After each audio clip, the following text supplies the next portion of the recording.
Good morning, y'all. As a matter of fact, let me take these retainers out. Now I feel like I can speak. Today, what I'm going to be hitting on is getting through abuse. Whether that's sexual, you know what I'm saying, verbal, physical, all kinds. The reason I'm deciding to jump on this subject is because I've been seeing a lot of posts on Facebook. And if you must know, the reason why that really stuck out with me is because, first off, I've seen the most of you that actually grew up around me. It makes me just think back in some time where my happy self was just this lively and jolly kid that had always loved Barbie and Bratz dolls and all types of other outings with other friends, just innocent. But here people are around me experiencing other things at an early age that I wasn't even laying eyes on. I mean, I'm not going to sit up here and say that I didn't know anything about that, but it makes me just wonder. Now I can pretty much figure as to why my mother, when I was 4 years old, in between her and my dad, used to always tell me to not ever be comfortable with letting anybody touch me any kind of a way. And they would always tell me to tell other people that my body is the temple of the Holy Ghost, right? And so my mama used to always instill that in me, not really knowing that, you know, it might not have been me that it was happening to, but as far as to some of my friends, honestly, I'm quite astonished. And if you are a person that was on the other side and somebody, whether it was your child or just somebody within your family or friend circle or whatever the case may be, came and told you exactly what was going on with them, and you either just decided to not believe them, be in denial, or basically abuse that person just for coming to you for saying something, and it's kind of like you want to keep them on hush hush as if you pretty much agree to what the heck is going on. I mean, what the heck is the problem?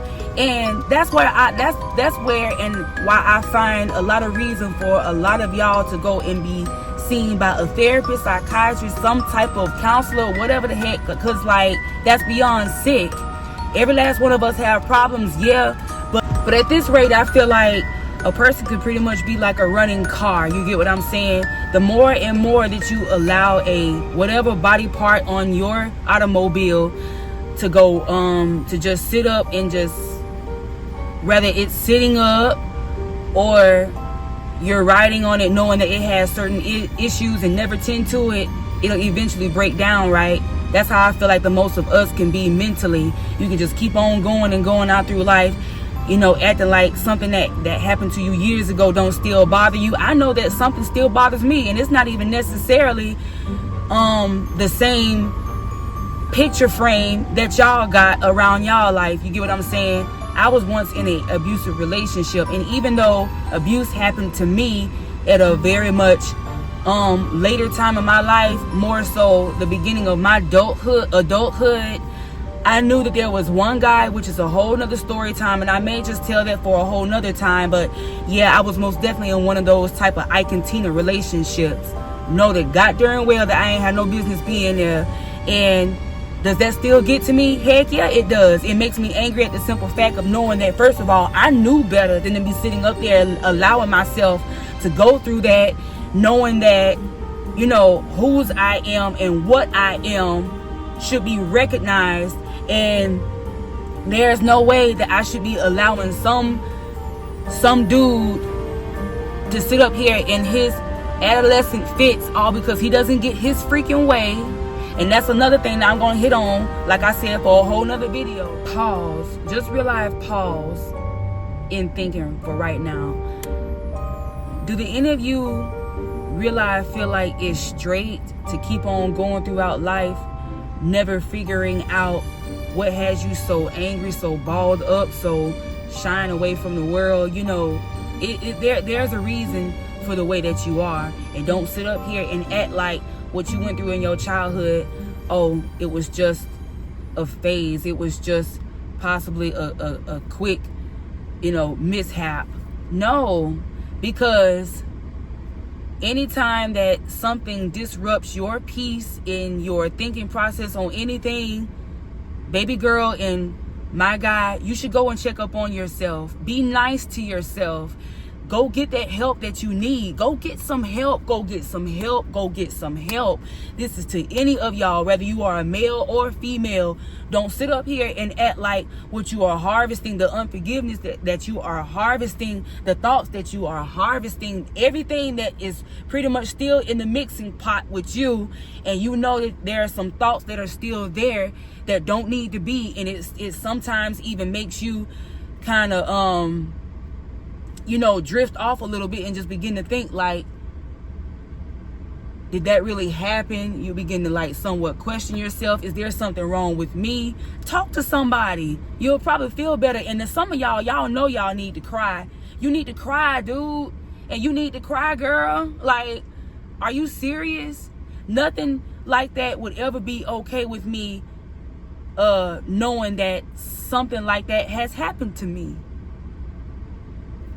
Being a young child that is barely even 5 years old, what the heck do any of y'all, and back to the sick people, what in the world do y'all have any business being interested to know what it's like to fondle with a little girl?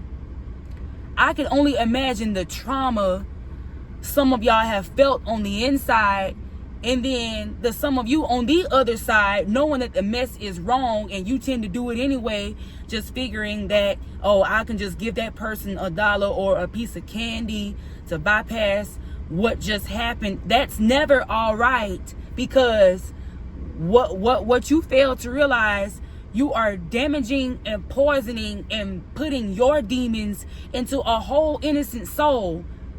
Like, literally, how in the hell is all of that all even right? To the some of you that like to fondle with these little boys too, I just don't understand it. And mentioning that, I know how so freaking accurate that is. I done dated 2 guys that told me that at their very young ages, probably by the age of 5, that some 17-year-old girl and above had decided to mess with them. And see, that's my thing. You got bigger children that's messing with smaller ones. That's what's so heartbreaking to me. And then on top of that, I remember within my second relationship, I'm not going to even say who this person's name is, of course not, but this was in the abusive relationship, a conversation that I remember having with this dude once before, really before the abuse had even started. When somebody tells you something about them, please believe them and decide what to do based off of your gut feeling. Please obey it, because if you don't, you're going to be basically reaping the consequences of you deciding to ignore your instincts. I can say that that's because I really was contemplating on whether to stay with this person after this dude tells me, before the abuse now, before this guy tells me that his sister used to take him. He remembers a time where his sister used to take him at his 5 or maybe 6-year-old self, lay him across her lap. This dude's big sister now lays her little brother across her lap, and y'all do the math of what went down after that. Compared to what I was told, there was 2 entries made, one orally and one below. And even with stuff like that, it makes me just pretty much put together why was dude so insufficient mentally. He didn't want me around my family. He was jealous every time that he had saw me hugging my daddy or my little brother, and had even suspected that something had happened between us before. And I'm sitting up here like, what? First of all, ain't nobody sick like you. And on top of that, I'm trying to figure out how in the world can you sit up here and say that you actually enjoyed what your sister did to you, but you can question me. You can question me as to what my motive is every time that I'm around my family. Beyond sick. And it goes back to you guys. Knowing that you feel that way, you would suspect that your significant other would try something with one of their family members, please go and have yourself checked in. Please go and have yourself checked in, because somewhere along the lines of your thinking process on whatever the heck happened within your life, you're going to keep on making damaging moves on down from making the next person feel this freaking little, or you're just going to be taking your anger out on people without even realizing that you are constantly hollering, starting stuff. You're bitter. Go get some help. You will end up being that bitter grandma, mother, friend, uncle, auntie, cousin, whoever the heck, co-worker, whoever, like this person like here in this movie. You ruined my fucking life.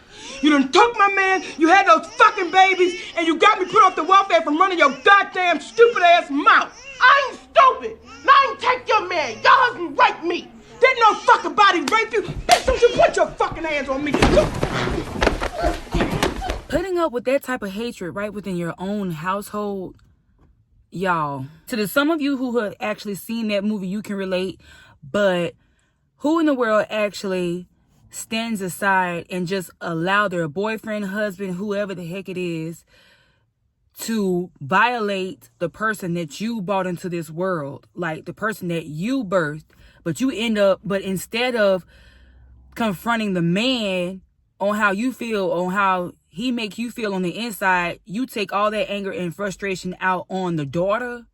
And some of y'all are like that now. And it might not even be to your own kids, but you like that in relationships. You like that dealing with other people, working with them, and every type of thing. Like, you know, it's just ridiculous. And it's sad. You let him abuse your daughter. I did not want him to abuse my daughter. I did not want him to hurt her. I did not want him to do nothing to her. I wanted him to make love to me. That was my man. That was my fucking man. That was my man. And he wanted my daughter. And that's why I hated her.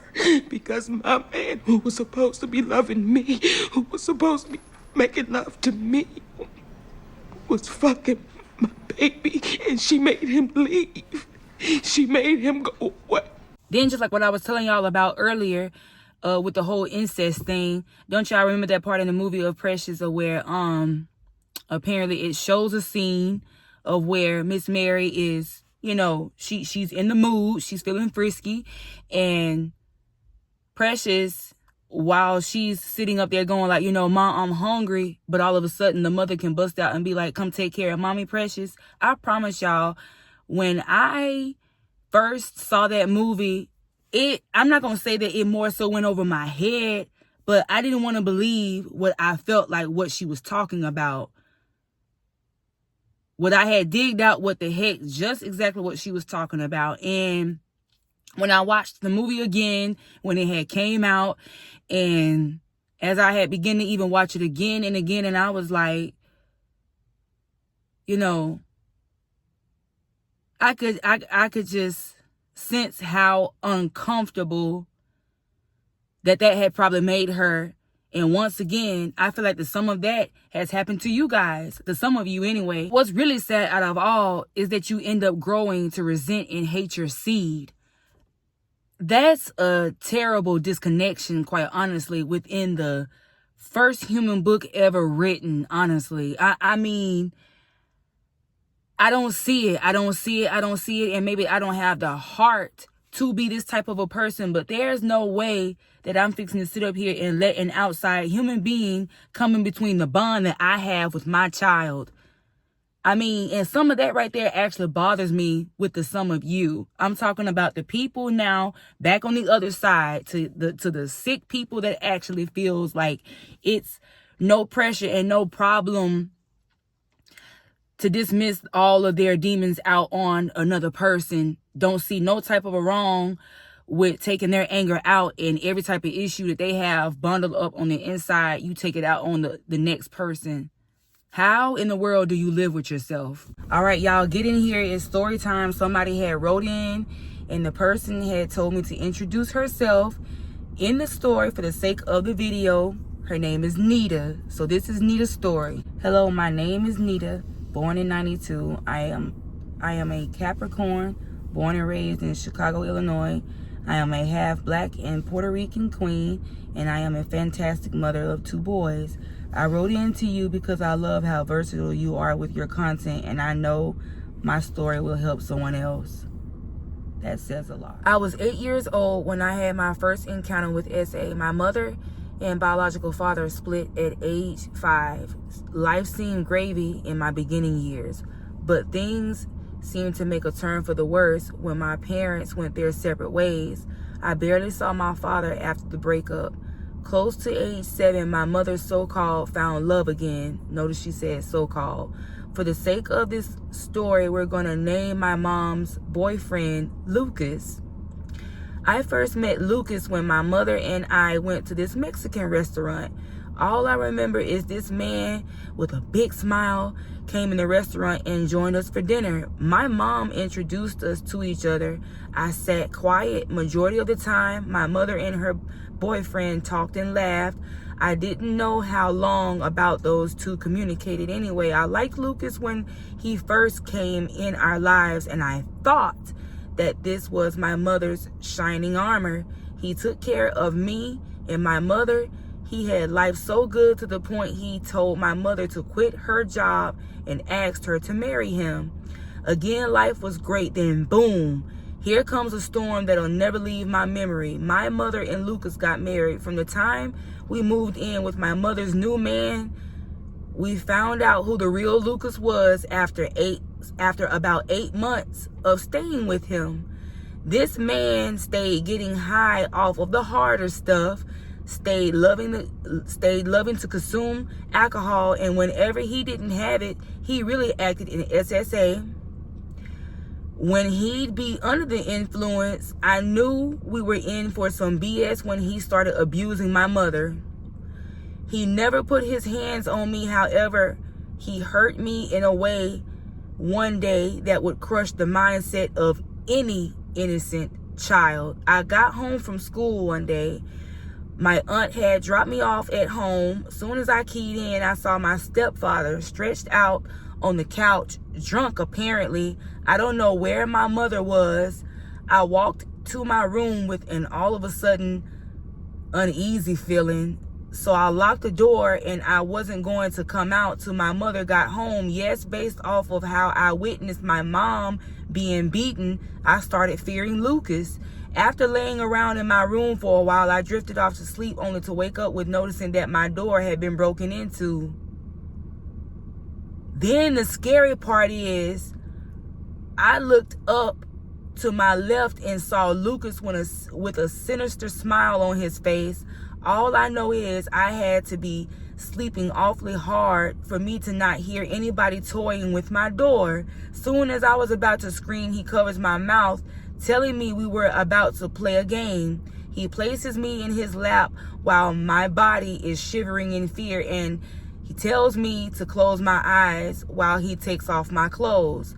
I have never felt so broken until my innocence got taken away from me by a grown man with all his force. I screamed for my mother. He only picked and teased and told me to stop crying and shouting while he continued to essay me. When he finishes, he walks off as I cry and my soul bleeds.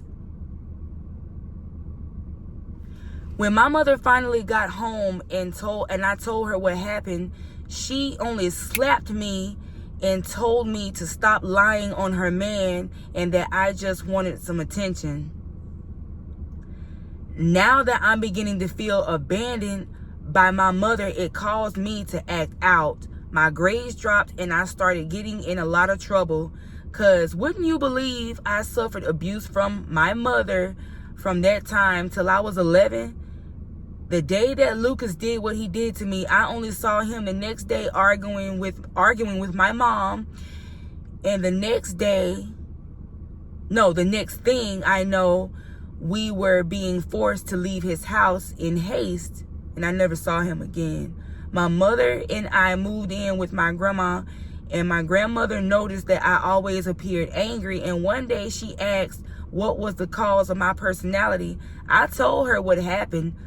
Man, why did I do that? My grandma went to my mom with the info I shared with her, only for my mother to seclude me somewhere and beat on me. For 3 years off and on, my mother stayed doing this, blamed me for her failed marriage, and told me to keep the scars hush until one day something in me broke. I had a talk with my grandmother and told her to keep her mouth sealed. I couldn't take the abuse anymore, and showed her the scars and bruises I always find a way to patch up. My grandmother gazed at the ruptured skin, at my ruptured skin. She burst into tears as I did, held me, I felt that, and told me it was time to be set free. Something about that is giving me a crazy chill. So from then, she hatched a plan for me to get the help I needed. My grandmother was definitely a superhero in my books. She found a way to get in contact with my biological father, and I was soon sent off to Jonesboro, Georgia, and got reunited back with my dad. I shared my traumatic story with my dad. He hugged me and said that he was sorry for not taking me with him, and that he promises not to miss out on any more years of my life. His words were, "Your mother kept me away from you and refused to let me see you long enough." By this time, I was 11, almost 12. My dad gave me one of the best birthday parties a young girl could ever ask for. The theme for my 12th B-Day was Bratz, LOL. My teen years on up to my early 20s and was some of the best years of my life. Most definitely some of the best years of my life. Even with me having my first child at 14, my daddy and his new lady didn't judge me. They supported me. Oh yeah, I'm definitely grateful that my dad found and married a person I can consider a super mom. Wow. She and my dad had two kids together. I was so grateful for my siblings, my bro and my sis. We were like 5 and 6 years apart. I stayed in contact with my grandmother. She had even let me know that she sent my mother somewhere else to stay weeks after I got sent away, because my mother had begun to give my granny a hard time. Grandma claimed my mama was glad I was gone. For some reason, I grew very numb towards my mother's feelings towards me. Wow. We didn't speak to nor hear from each other till after I had my second child at 19. She somehow contacted my dad only to congratulate me on my second seed and gave me a little so-called advice on raising both of my kids, and hung up. I felt that was awkward, no apology or nothing. And around this current time, my mother grew ill and developed a bad case of pneumonia and heart disease.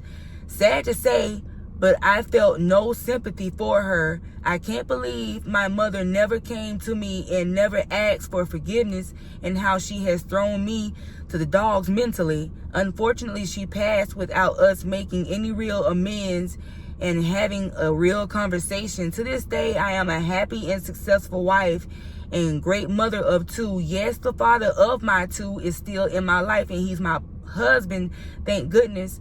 I have a fun and exciting life, but I can't help but to sometimes be in my thoughts as to why my mother didn't really care about me and love me properly.